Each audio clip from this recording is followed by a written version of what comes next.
Top 10 facts only in the Philippines. Number 1, sarili mong pera sa SSS o GSIS, pinapautang sa iyo na may malaking interest. Only in the Philippines. Mataas ang standard pero mababa ang sahod. Only in the Philippines. Mahirap makapasok o makakuha ng trabaho kung walang backer. Only in the Philippines. Maliit ang sahod pero malaki ang kaltas sa SSS, Pag-ibig, PhilHealth, BIR o GSIS. Only in the Philippines pa rin. Pag late ka, kaltas. Pero pag nag-overtime ka, thank you lang yung ibibigay sa'yo.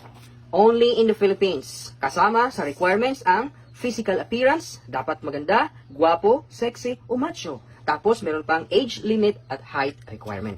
Only in the Philippines. First time job seeker, hinahanapan ng experience. Only in the Philippines. Kukuha ka ng valid ID, pero hahanapan ka pa ng valid ID rin.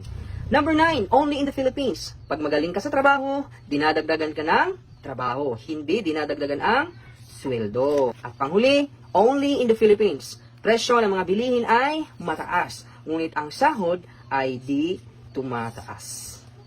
Hay nako.